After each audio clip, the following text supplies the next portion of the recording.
In January 1968, NLF guerrillas, backed by North Vietnamese troops, launched a full-scale offensive against the cities and towns of the South. For 2 years, they had been cautious, avoiding big battles. But at Tet, the Vietnamese New Year, they staked everything on one all-out bid for victory.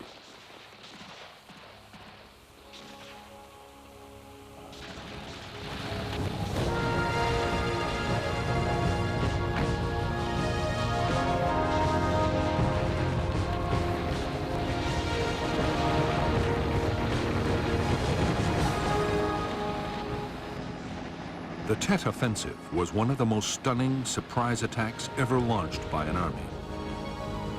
More than 80,000 guerrillas and North Vietnamese troops were thrown against the forces of the South Vietnamese government and their American allies.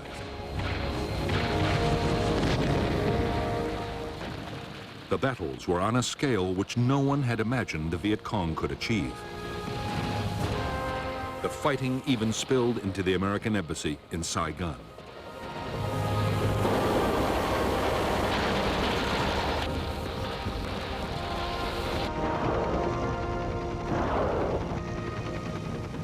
The Tet Offensive turned into a military catastrophe for the Viet Cong. In clashes of shocking violence, the guerrillas lost most of their best fighters. But in one of the greatest ironies in the history of war, the Viet Cong's military defeat turned into a political victory. It was a victory that would change the whole course of the war in Vietnam.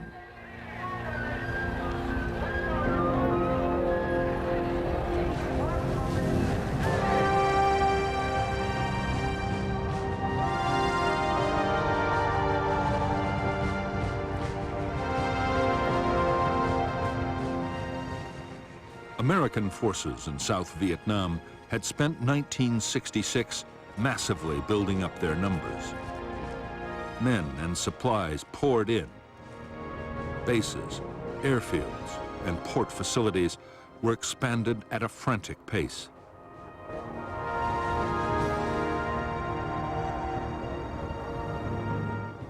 By the start of 1967, the Americans had 389,000 troops and were ready to go on the offensive.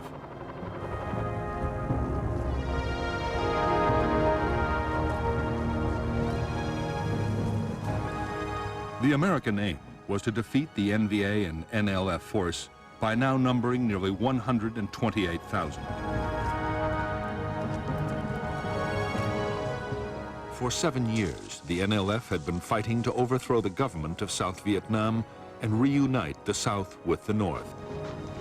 The North was backing them with supplies and men, and had sent units of the North Vietnamese army to fight inside the South.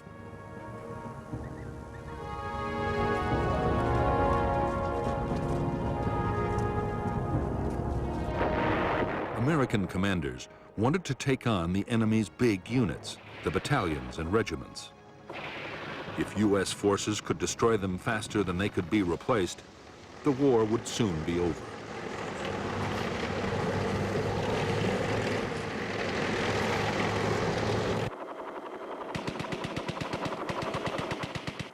In fact, the American strategy had quickly run into trouble.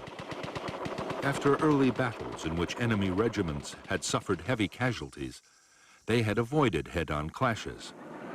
Instead, the Viet Cong meant to stick to hit and run and ambush.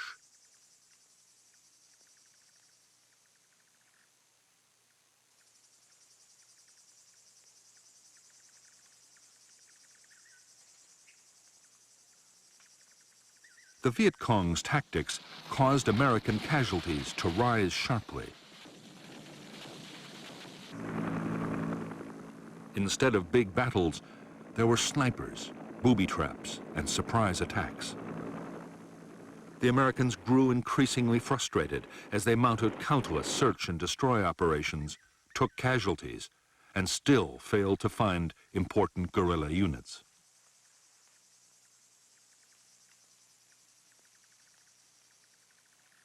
The commander of American forces in Vietnam, General William C. Westmoreland, was determined to make the Viet Cong fight big battles.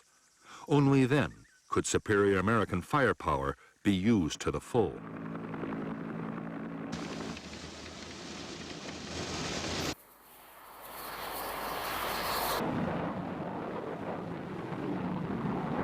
One answer, Westmoreland believed, might be to attack in force into the Viet Cong's traditional base areas. These, he was sure the Viet Cong would fight to defend.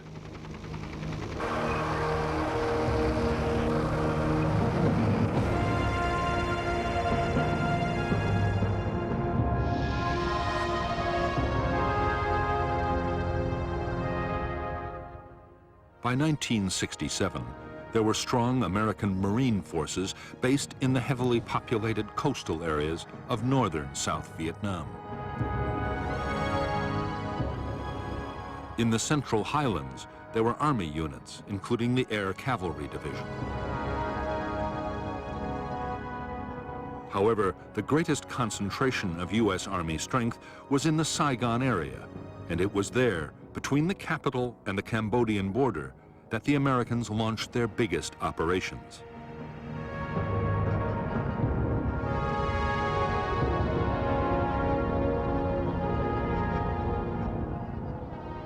The Viet Cong base areas targeted by the Americans were the Iron Triangle, only 20 miles from the capital Saigon, and War Zone C, near the Cambodian border.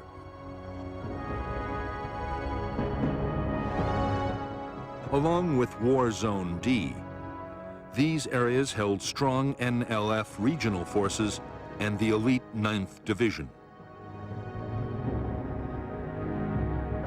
Supplied down the Ho Chi Minh Trail from North Vietnam, the bases were springboards for attacks in and around Saigon. In January 1967, the Americans launched Operation Cedar Falls into the Iron Triangle. Between February and May, Operation Junction City swept War Zone C.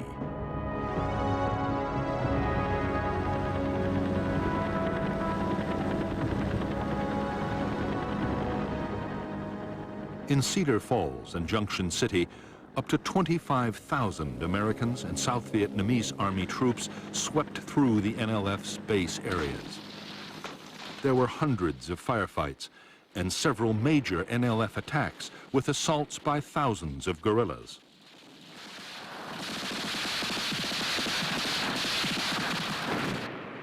But the Americans never did succeed in trapping any of the big units. The Viet Cong regiments melted away into forests and swamps or over the border into Cambodia, where the Americans were forbidden to follow.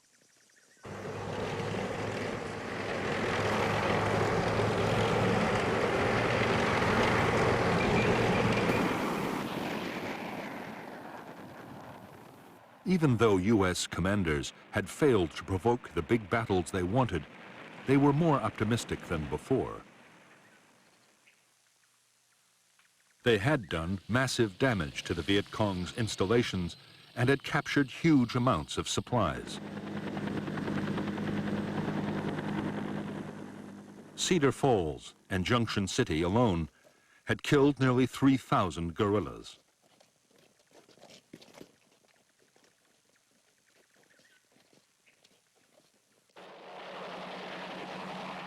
U.S. forces had also blunted an enemy initiative further north, where the war was between the Americans and the North Vietnamese Army.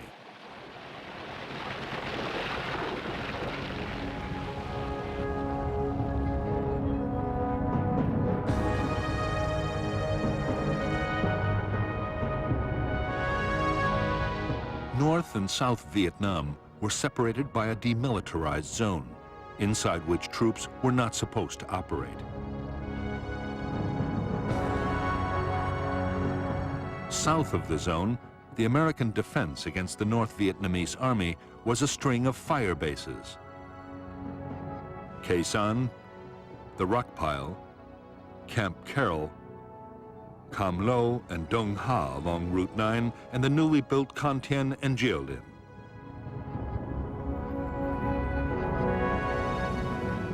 All were controlled by Special Forces units and later the 3rd Marine Division, which constantly swept the surrounding area. Between January and May 1967, 2 North Vietnamese divisions operating out of the DMZ launched heavy bombardments of these bases. Ground assaults at Can Tien and Khe Sanh were only driven off after massive aerial bombardments. Afterwards, the Marines continued to patrol aggressively.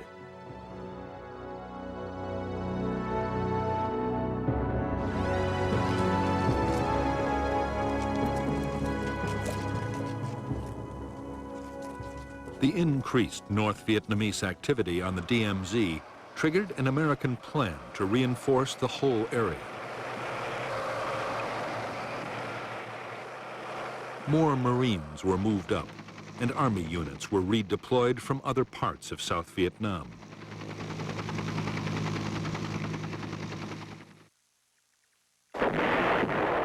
Meanwhile, in the Central Highlands, the Americans intercepted North Vietnamese Army units moving in from Cambodia. In late May 1967, there were 9 days of continuous battles which left hundreds of North Vietnamese soldiers dead. While American ground operations were piling on the pressure in the first half of 1967, the U.S. air campaign against North Vietnam had also been stepped up. The aim of the bombing was to force the North to stop supporting the war. In fact, the bombing and the massive ground assaults were having exactly the opposite effect.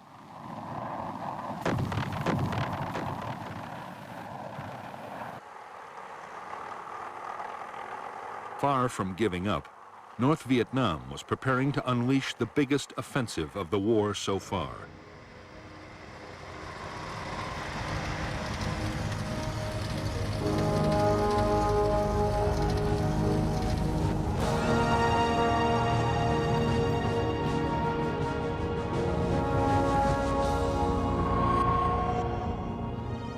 Time and again, Ho Chi Minh, the aging North Vietnamese president, had proclaimed that the Vietnamese people were prepared to fight for 20 years. He insisted they would pay any price to reunite Vietnam and drive out the Americans.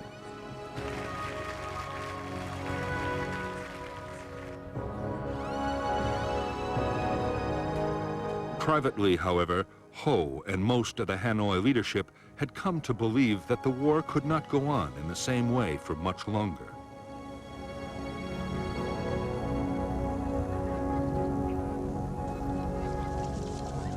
The problem was not just the casualty rate in the South, estimated by the Americans to be at least 5,000 troops dead every month.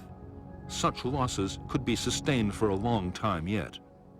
The biggest fear was that the safe base areas in Laos and Cambodia, or perhaps even in the north itself, might soon be invaded by the Americans.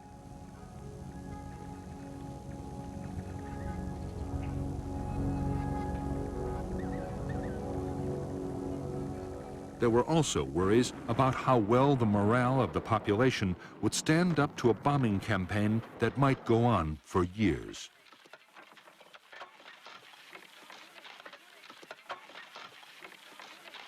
The North's leaders foresaw that they might have to negotiate with the Americans sooner or later. But before that happened, they were determined to make one more attempt to win the war on the battlefield. In July 1967, the Politburo, led by Party First Secretary Lee Duan, proposed an all-out offensive in South Vietnam timed for early 1968.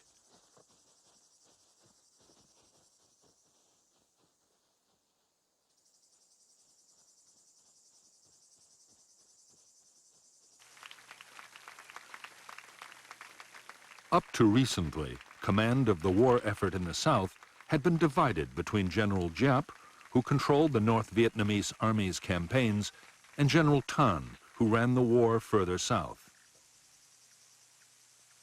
And there had been disagreement between them about the planned offensive. But just as preparations got underway, General Tan died of heart disease in a Hanoi hospital. For years afterward, it was thought in the West that he died as the result of an American bombing raid on his southern headquarters. As well as the loss of a charismatic leader and the shock to the Viet Cong's command, it was an ironic turn. Now Giap was solely responsible for planning the entire campaign.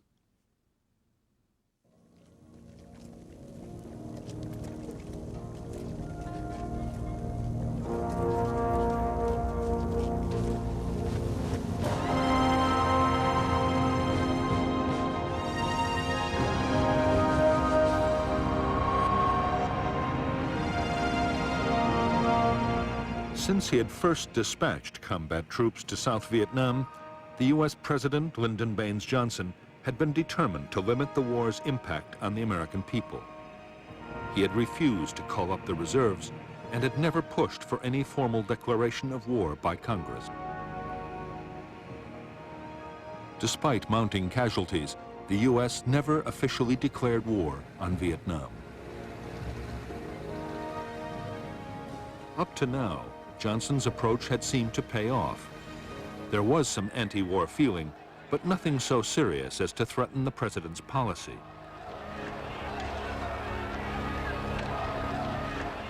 However, the toll of American combat casualties, now running at more than 6,000 killed, wounded, and missing every month, was hardening opposition. The draft call had been increased, yet so far no real attempt had been made to get the American public's support for the war or its aims.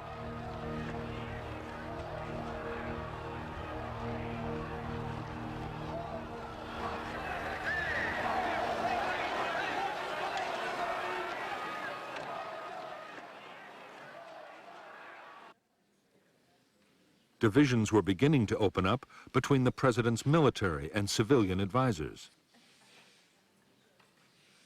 The Joint Chiefs of Staff wanted more damaging targets for the bombing campaign against the North.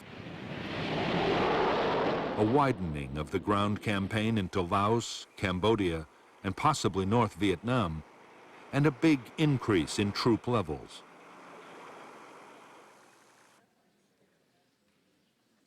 On the other hand, the Defense Secretary, Robert McNamara, strongly opposed escalating the war.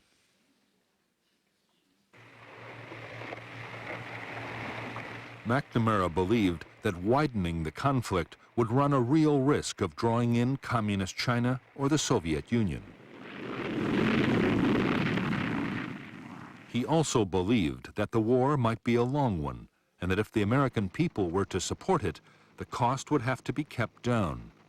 That meant no wider war and a big effort to prepare the South Vietnamese army to take over more of the fighting.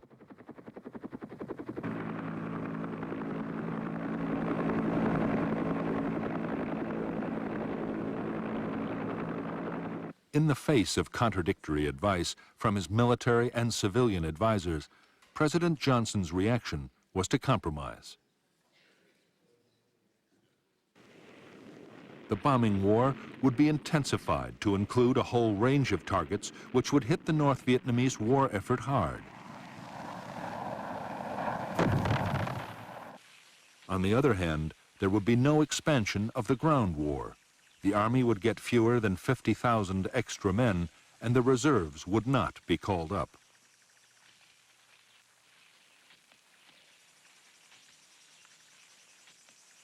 On September 29, 1967, President Johnson took a step closer to those advisors who were arguing against escalating the war.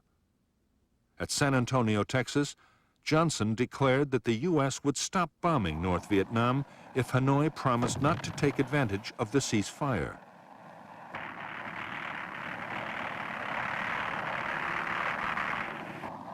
There was no response from Northern leaders.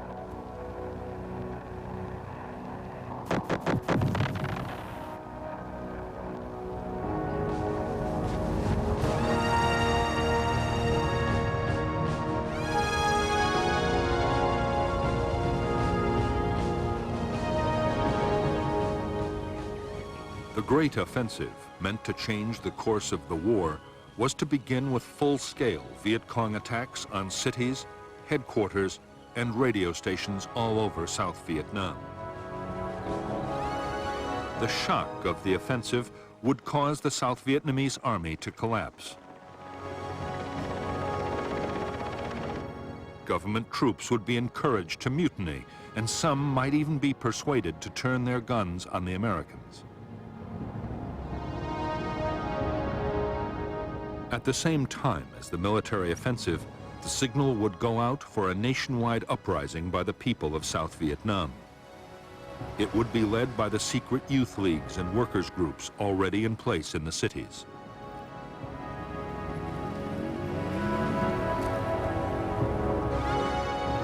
The government would be overthrown, and a new NLF-led regime would call for the Americans to leave.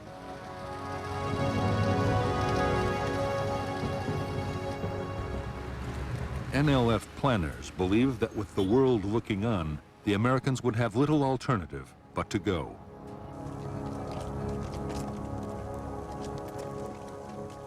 The success of the general offensive depended on the Viet Cong avoiding the overwhelming firepower of American forces.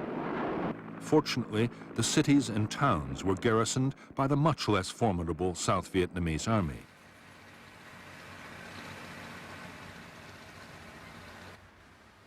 Still, General Giap meant to take no chances. Large numbers of American troops would be drawn away from the populated areas by carefully planned diversions.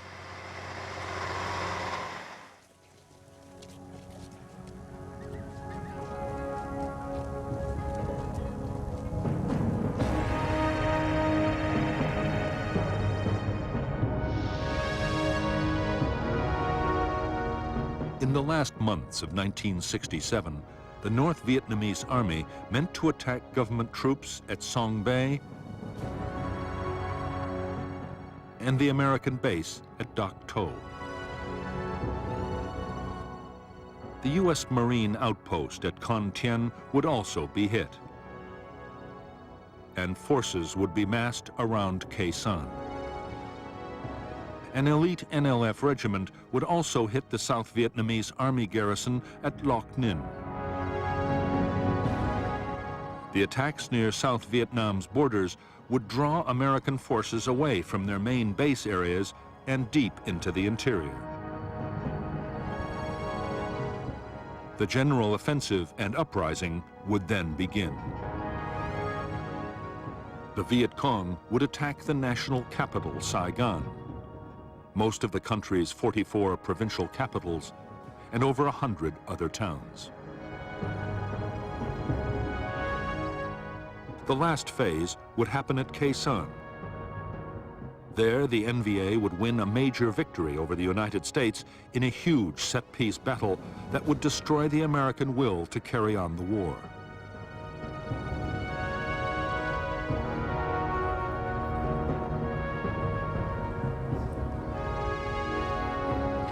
General Giap was sure that surprise would be the key to a successful offensive. His plan was to choose the one time when no attacks would be expected, the New Year festival of Tet.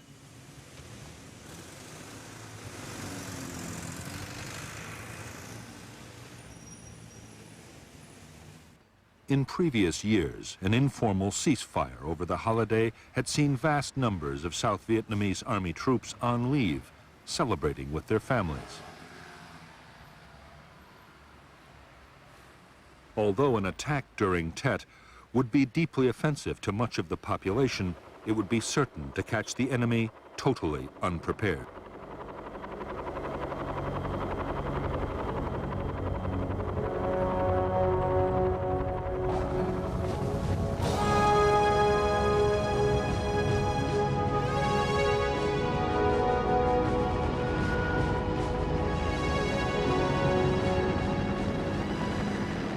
Now that Washington had refused to widen the ground war, General Westmoreland was forced to carry on trying to win in the same way as before. His forces would continue to mount relentless offensives, meant to cause the guerrillas such losses they would have to give up.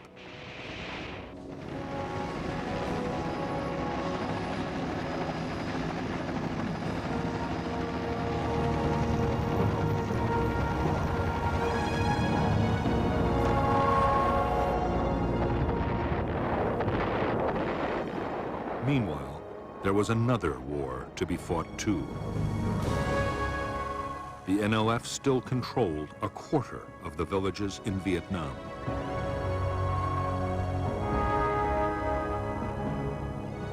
Attempts by the South Vietnamese government to get back control of the rural areas had been going on for years. Various pacification programs had tried to win the people's support and root out the NLF political organization. The campaign had failed dismally, in part because it was poorly coordinated with the American war in the field, and because successive Saigon regimes and the CIA had alienated the people with thousands of assassinations of suspected NLF sympathizers. It was also in this year that the Phoenix program of assassinations began. Washington was now insisting that the two efforts, pacification and the bigger war, had to be pulled together to make one grand strategy.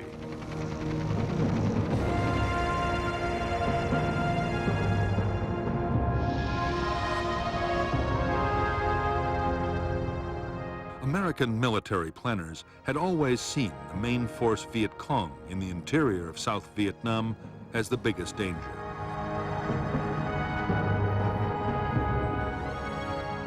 They threatened the populated areas with attack, and the Americans believed they supplied men, food, and weapons to the local guerrilla units.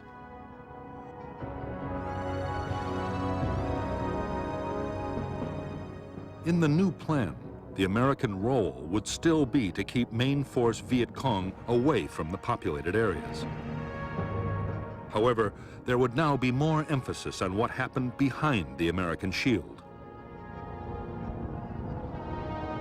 The village guerrillas would be driven out by the South Vietnamese army and militia. Local security would be strengthened and pacified areas would spread out until they encompassed most of the populated regions of South Vietnam.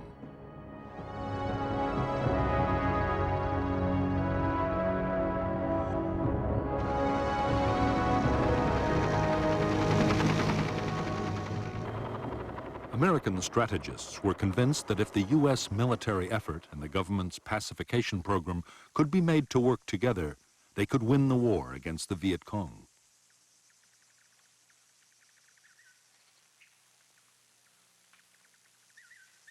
To succeed, they would have to get the cooperation of sometimes skeptical military commanders.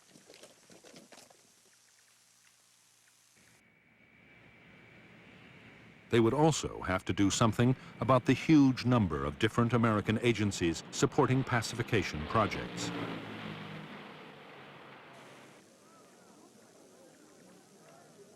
All American support for pacification and its multi-million-dollar budget was now placed under one man. Robert Comer was given the rank of ambassador equal to a four-star general and made Westmoreland's deputy.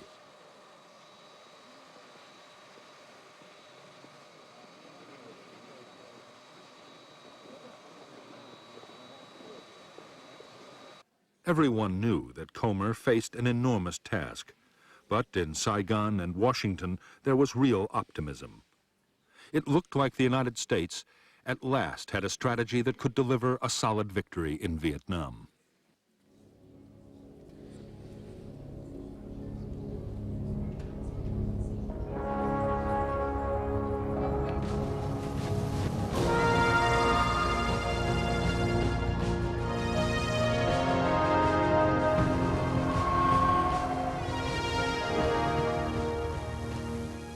For the Tet Offensive, North Vietnamese leaders had decided to rely on Viet Cong guerrillas for most of the fighting, rather than the regular army. They believed that the people of the South would be more likely to join the revolt if the offensive was led by Southerners. It would also reassure the NLF leadership inside the South, who had a real fear that their role in the war would be taken over by Hanoi.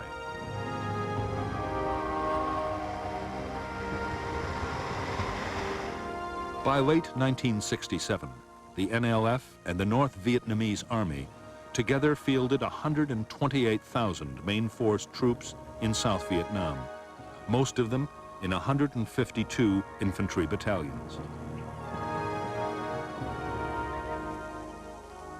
There were also hundreds of thousands of regional and local guerrillas, male and female, who would play a major part in the Tet Offensive.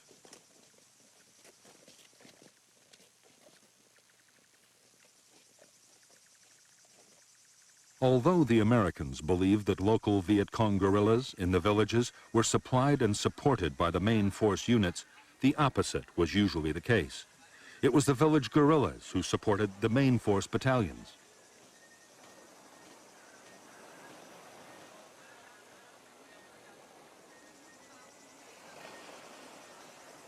They collected rice taxes from the local farmers, built up supplies, and provided scouts and screening forces for the big units.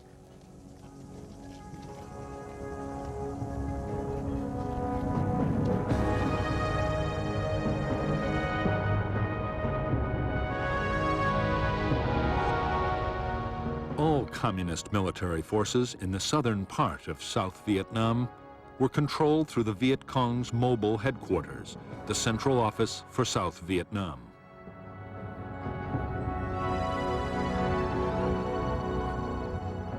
Operations further north were commanded from a North Vietnamese Army headquarters inside the demilitarized zone. For the Tet Offensive, the NVA would deploy elements of the 341st Division, supported by Viet Cong sapper battalions just below the demilitarized zone. 3 more divisions and a regiment would be deployed around the U.S. Marine base at Khe Sanh.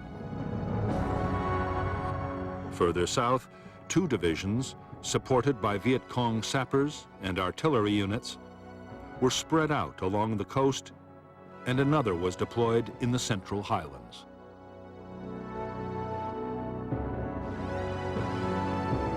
The Viet Cong fielded 3 formations of divisional strength, all within 75 miles of Saigon.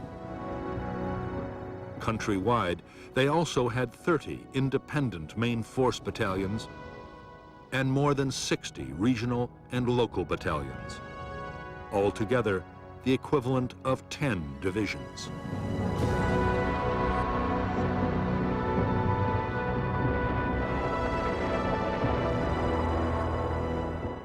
During 1967, American fighter bombers would fly 53,000 attack sorties against the Ho Chi Minh Trail. Their aim was to cut off the flow of forces and weapons from the north to the southern guerrillas. In spite of the massive scale of the bombing campaign, it was having little real impact on the Viet Cong's buildup for the Tet Offensive. The area the bombers had to cover was vast, and the Viet Cong were experts at camouflage. In the month of July 1967, 480 trucks made the long and arduous journey from North Vietnam to the south. By the end of the year, traffic would soar to 3,000 trucks a month. In fact, on the eve of the offensive, many Viet Cong and North Vietnamese Army units would have a surplus of modern weapons and equipment.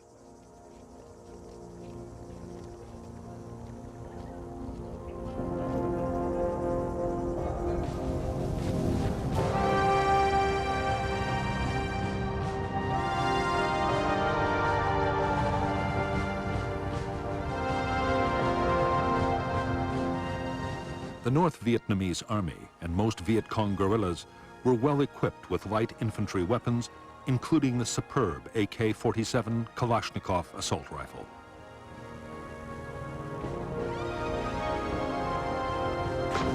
They also had a range of medium and heavy machine guns.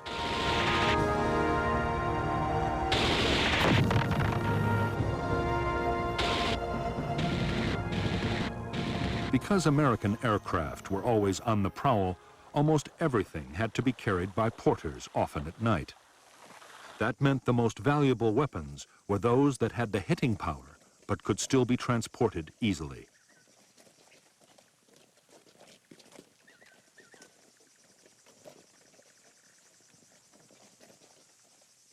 The Soviet-made rocket-propelled grenade launcher, the RPG-2, and its replacement, the RPG-7, were lightweight and highly effective against armor and bunkers. Designed to be fired by one man, the rocket had a range of more than 500 meters.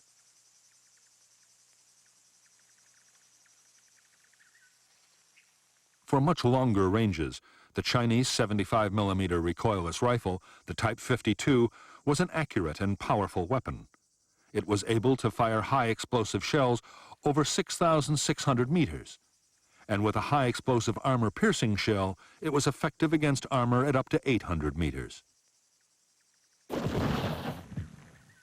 Its big disadvantage was that if its crew needed to move fast, it was a cumbersome weapon to manhandle.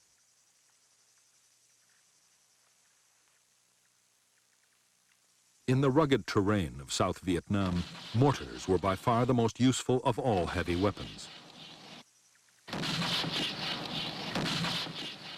The NLF and the North Vietnamese Army had thousands, and they were the perfect combination of hitting power, range, and portability.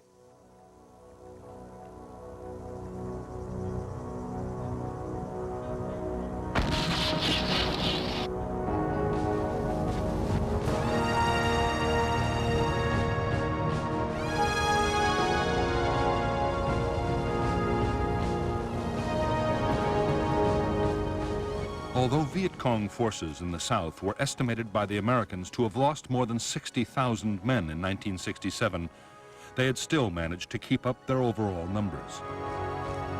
Thousands of North Vietnamese Army troops had been sent down the Ho Chi Minh Trail to join the guerrillas, and they now accounted for more than 1 in 5 Viet Cong.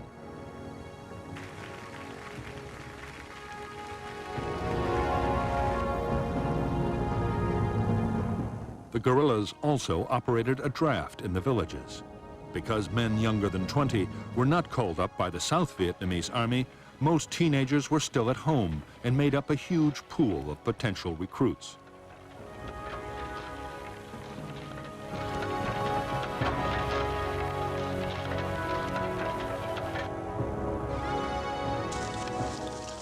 Local NLF guerrillas were given only a basic minimum of infantry training. Later on, though, if they were recruited to a main force unit, they could get up to a month of advanced instruction.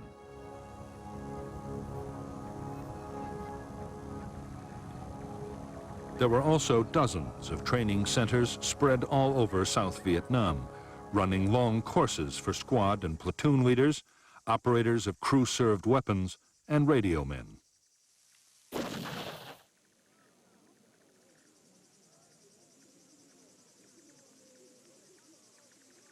To make sure the guerrillas understood what they were fighting for, all training courses included political instruction.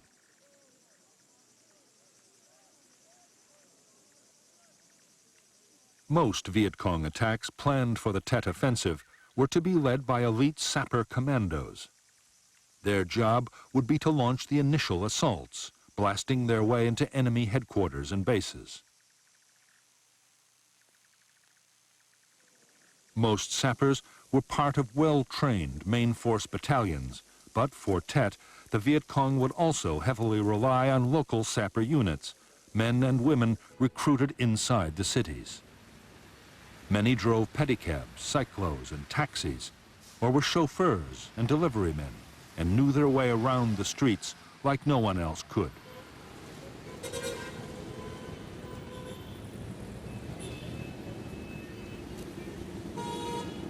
During the year, as casualties had mounted under the intense pressure of the American onslaught, the morale of the Viet Cong had suffered badly.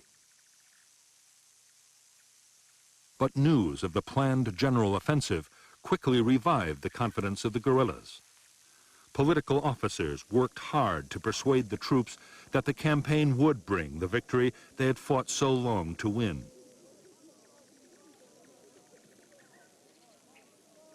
In the run-up to Tet, the rate of desertion from Viet Cong units fell away almost to nothing.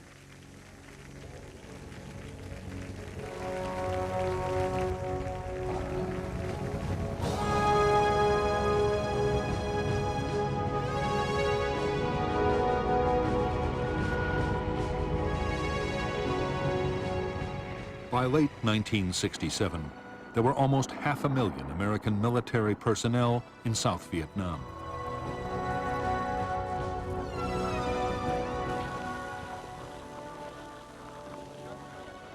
Of these, only 1 in 7 were combat troops.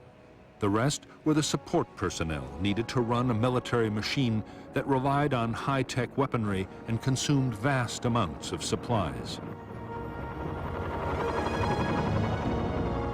By now, American forces in Vietnam were expending 45,000 tons of ammunition and burning 60 million gallons of fuel every month.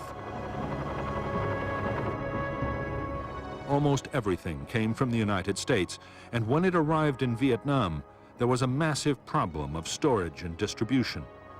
Huge numbers of men were tied up just handling the supply traffic.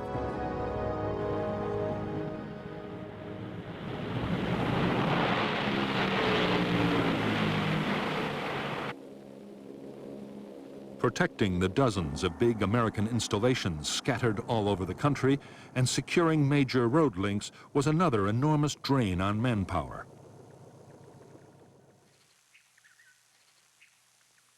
During 1967, the new American emphasis on pacification had led to more attention than ever being paid to improving the South Vietnamese armed forces.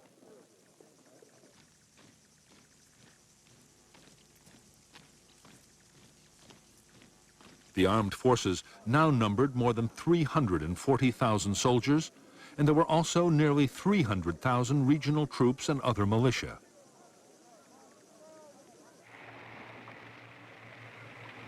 The South Vietnamese also had a small navy for coastal and river patrols and an increasingly effective air force.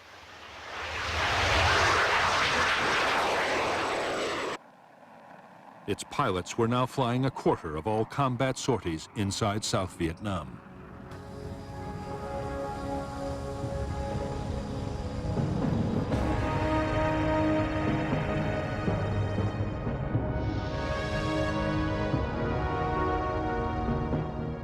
The South Vietnamese Army had divided the country into 4 tactical zones, one for each Army Corps. The most northerly zones each deployed 2 divisions, while the zones further south each had 3. The South Vietnamese Air Force had 5 fighter squadrons and the Navy a force of coastal patrol boats. The Joint General Staff's reserve was an airborne division and 2 Marine brigades. For easy coordination, the American Military Assistance Command Vietnam had created a Marine amphibious force and 2 field forces to match 3 of the South Vietnamese Army's tactical zones. Altogether, the forces deployed 2 Marine and 7 Army divisions, 2 brigades, an armored cavalry regiment, and a special forces group. As well as the Americans, there were 2 Korean Army divisions and a Marine brigade, 3 Australian battalions, and contingents from New Zealand, the Philippines, and Thailand.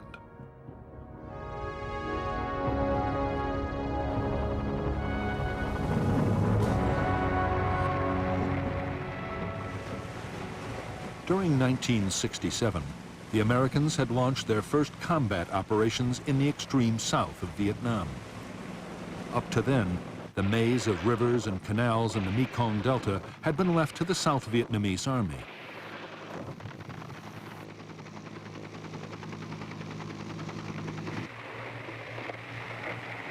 Now the mobile riverine force, a brigade of the U.S. 9th Division had moved in to help fight the NLF for control of the richest rice-producing area in Vietnam.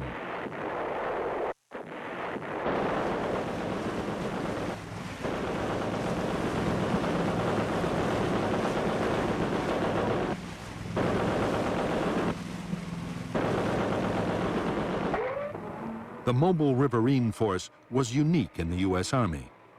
Not since the American Civil War had the Army deployed a completely amphibious force.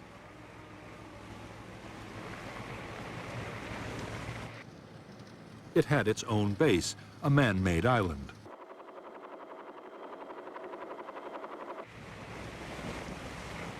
Navy boats carried the troops into action and provided escorts.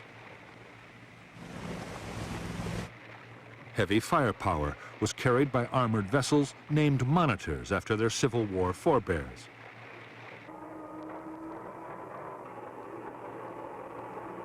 During the Tet Offensive, the Mobile Riverine Force would see heavy fighting.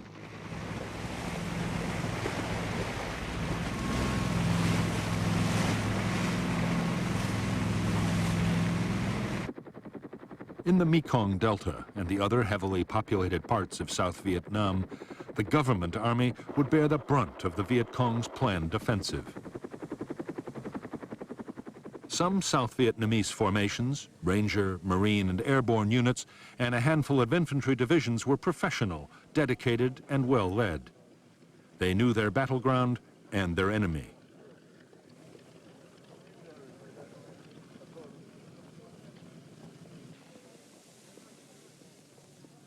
But 6 of the Army's 11 divisions were in poor shape, suffering from corrupt and incompetent officers, desertion, and obsolete equipment.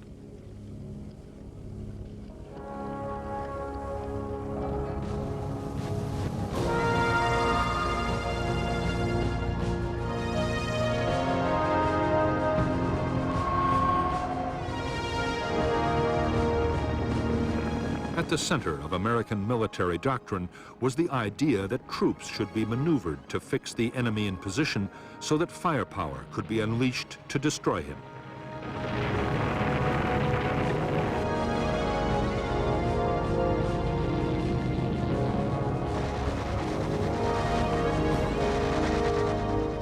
In defense, too, heavy firepower played a critical part.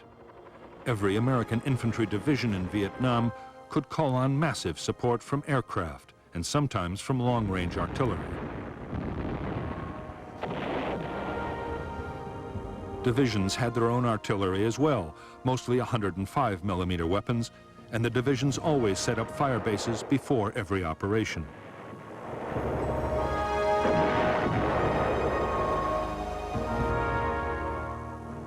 Each company also had its own mortars.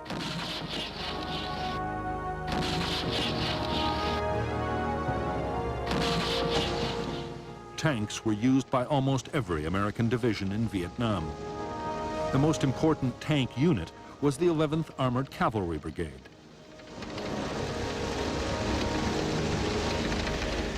All of them used the M48, a 44-ton vehicle with a 90mm gun.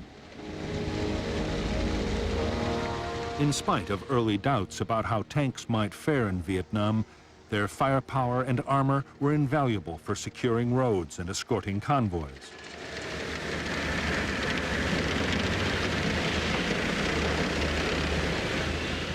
The Marines also deployed the Ontos, a weapon originally designed as a tank destroyer.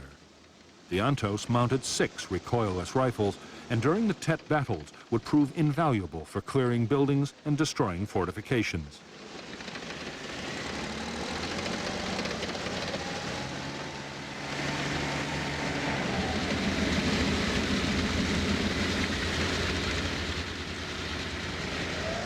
Of all the armored vehicles deployed in Vietnam, the most useful by far was the M113 Armored Fighting Vehicle, known to American troops as the Track.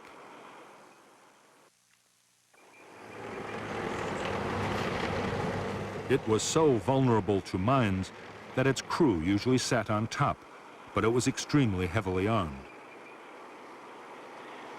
tracks mounted several weapons, including at least one .50 caliber machine gun, a weapon too heavy to carry on foot.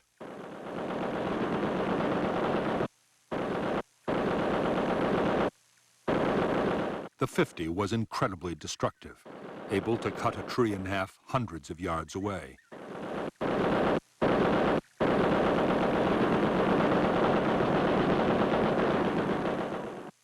The weight of firepower that a track could deliver and the vast amounts of ammunition it could carry saved American units from being overrun time and time again.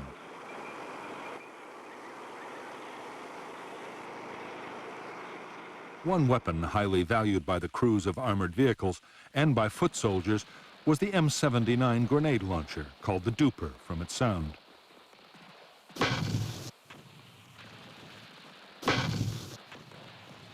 The Duper's range was up to 250 meters, and its explosive shell would kill within 15 feet of the blast. A good grenadier could hit a target the size of an open window at 100 meters and fire a shell every 3 or 4 seconds.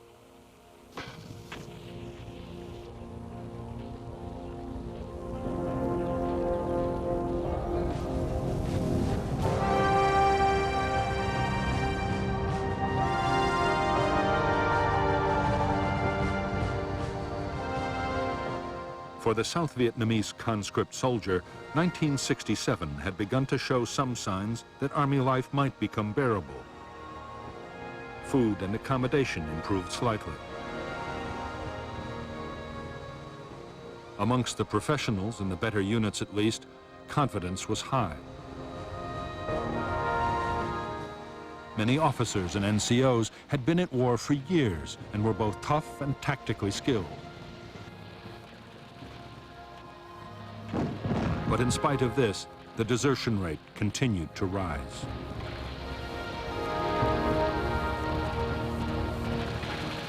While the South Vietnamese conscript served 4 years, the United States Army had stuck to its policy of bringing soldiers home after one 13-month tour of duty. It was effective in preventing combat fatigue. But the decision was having a real impact on the battlefield. Units were constantly losing experienced men who were replaced by newcomers, unable to spot booby traps and ambushes, and not yet used to Vietnam's punishing climate. Officers served only 6 months in combat, and new arrivals had a very high chance of being killed or wounded. Drop back about 5 meters, 5 meters. American combat units in the field were almost always seriously under strength. With operations running all the time, and the men perpetually short of sleep, exhaustion was beginning to tell on morale. So too was boredom and sometimes disillusion. Returning again and again to the same places on exhausting search and destroy sweeps often seemed utterly pointless.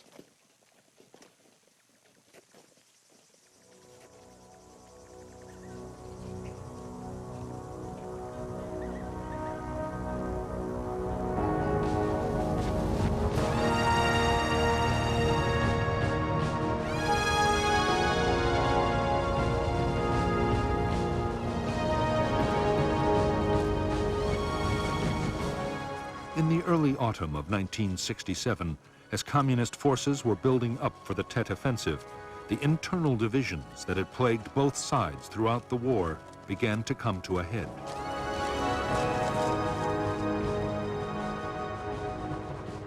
In Hanoi, 200 senior officers were arrested in a crackdown on opponents of the Tet strategy. In Washington, Robert McNamara, the increasingly disillusioned Defense Secretary, had lost the confidence of the president and would soon resign.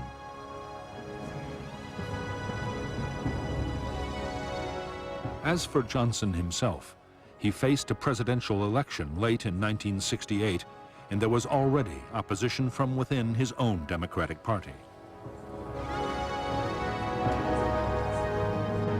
Meanwhile, on the streets, opposition to American involvement in Vietnam was growing more and more vocal. As Johnson's popularity slipped to an all-time low, he clung to his belief that the public could be persuaded to back his conduct of the war.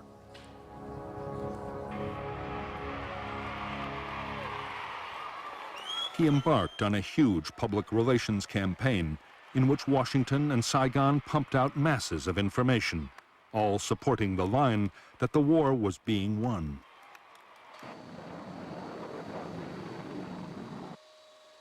President Johnson toured military bases around the country and even recalled General Westmoreland from Vietnam to add his weight to the argument.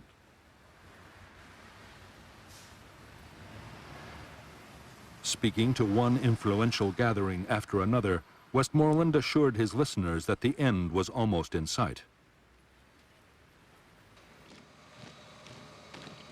What the general did not know was that halfway around the world, in the forests and mountains of South Vietnam, the first phase of the communist offensive had already begun.